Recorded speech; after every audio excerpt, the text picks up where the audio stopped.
सास बहू का रिश्ता।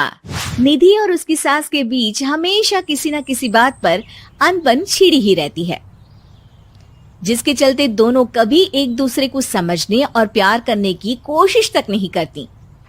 अरे मेरे तो भाग ही फुट गए जो ऐसी बहू मिली। हाय, मेरी तो जिंदगी बर्बाद हो गई।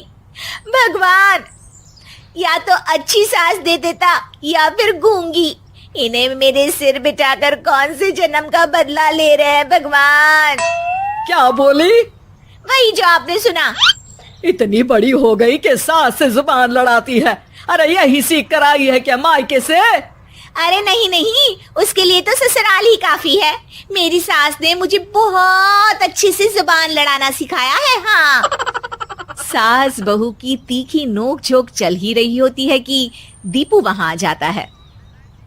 रिश्ता करते हुए पति पत्नी की जगह सास बहू की कुंडली मिलानी चाहिए, क्योंकि अगर सास बहू का रिश्ता अच्छा नहीं तो उनका पता नहीं, पर पति की जिंदगी तो पक्का झंड है। मुझे अपने सामने कोई झगड़ा नहीं चाहिए। बस करो दोनों। दोनों शांत होकर अपने अपने काम में बिजी हो जाती हैं। दीपू ऑफिस चला जाता है, जिसके थोड़ी ही देर में दीपू की बहन कल्पना का फोन आता है। अरे कैसी है रे बेटा? ससुराल में सब बढ़िया है ना? कोई तुझे परेशान तो नहीं करता? सास की बात सुनकर पास खड़ी निधि हंसकर कहती है, अरे बाहर है ऊपर वाले, खुद बहू को शांति से सांस भी नहीं लेने देती और बेटी से पूछ रही है कोई परेशान तो नहीं करता। अरे मेरी बेटी तुम्हारी तरह नाकारा और बदतमीज नहीं है, इसलिए उससे पूछना बनता है। तो उनकी सास भी आपकी तरह नहीं होगी, इसीलिए उन्होंने कुछ बोला नहीं। और इसी के साथ एक बार फिर दोनों सास बहू के बीच तानों का युद्ध शुरू हो जाता है। फिर कल्पना कुछ देर तक तो फोन पर सुनती रहती है, पर जब दोनों चुप होने का नाम तक नहीं लेती तो वो चिल्लाते हुए बीच में बोलती है, अरे बस करो, यह फोन कान पर लगाए जब मुझसे आप दोनों की बातें सुनी नहीं जा रही तो मेरा बेचारा भाई न जाने किस हाल में होगा। अरे ये सब तेरी भाभी की वजह से है बेटा। तो माँ, आप भी कुछ कम नहीं है। आप दोनों को ही अपना रिश्ता सुधारने की जरूरत है। मैं एक बाबा को जानती हूँ जो रिश्ते सुधारने में एक्सपर्ट हैं। आप दोनों उनके पास जाइए। ना जी ना, मैं ऐसे ढोंगी बाबा में नहीं मानती। देखा, कहा था ना। अरे ये तो हमारे घर में शांति चाहती ही नहीं है। भाभी, एक बार ट्राई करके तो देख लो। इस पर निधि मान जाती है और अगले ही दिन दीपू के ऑफिस जाने के बाद दोनों बाबा के पास पहुंच जाती हैं। सास बहू के बीच रिश्ता कुछ ज्यादा खास नहीं है। हर समय तू मैं चलती रहती है। हाँ जी हाँ, बिल्कुल सही। आप तो बहुत ज्ञानी है बाबा जी। तो उपाय सुनो। बहू को साफ और सच्चे मन के साथ सास को 12 लाल और 12 हरी चूड़ियां भेंट करनी है। बात भेद अपने आप कम हो जाएंगे।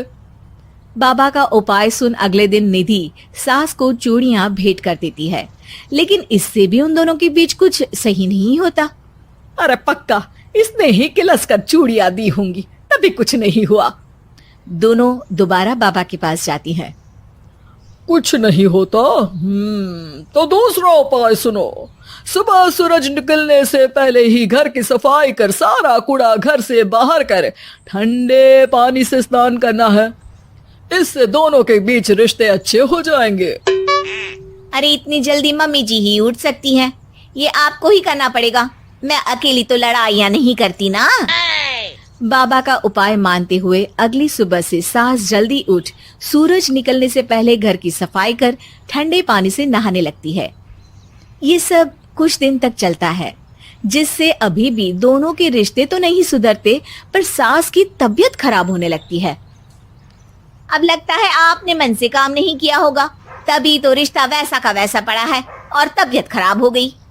अरे सही कहती थी तुम। कल मुहा ढोंगी बाबा। देर आए पर दुरुस्त आए। चलो आराम करो अब निधि बाकी काम छोड़ सास की सेवा करने लगती है। अपनी पत्नी और माँ में ऐसा बदलाव देख दीपू बिल्कुल हैरान रह जाता है। अरे कहीं बाबा ने कोई जादू टोना तो नहीं कर दिया? मेरी माँ और पत्नी इतना घुल मिल कर तो नहीं रहती। ओहो सरकज़म। बस बस अब जाओ और अपना काम खुद कर लो, मुझे मम्मी जी का ख्याल रखना है। निधि की बात सुन हैरान दीपू बस उन्हें देखता रह जाता है और निधि सास का ध्यान रखने में लगी रहती है। इसी तरह दिन बीतते हैं और निधि आधे से ज्यादा समय सास के साथ बिताने लगती है, जिस वजह से उन दोनों का रिश्ता पहले से अच्छा होने लगता है और वो एक दूसरे को समझने लगती है। बहू, मैं सोचती हूँ एक बार उसे ढोंगी बाबा के पास जाना चाहिए, उसे सबक सिखाने के लिए। अरे पर मम्मी जी, उसकी क्या जरूरत है, हमारे घर में सब ठीक है, फिर वो कुछ भी करे, हमें उससे क्या। दोनों के बीच ये बात हो ही रही होती है कि तभी बाबा कल्पना के साथ उनके घर आ जाते हैं। माँ, बाबा आप दोनों से मिलना चाहते थे, इसलिए मैं उन्हें यहाँ ले आई। अरे पर हमें इस ढोंगी बाबा से नहीं मिलना। हाँ, मेरी बहू बिल्कुल सही कह रही है। जो कुछ समय पहले एक दूसरे को मारने को चलती थी, आज एक ही लय में बात कर रही है। आपको अपने रिश्ते के लिए किसी बाबा के नहीं, अपने आप की जरूरत होती है। रिश्ता सुधारने के लिए जरूरी है कि सास बहू को अपनी बेटी और बहू सास को अपनी माँ जैसा समझे और प्यार दे। उपाय तो बस एक तरीका है लोगों को समझाने का कि असली उपाय उनके पास ही है, आपको बस उन्हें समझना है।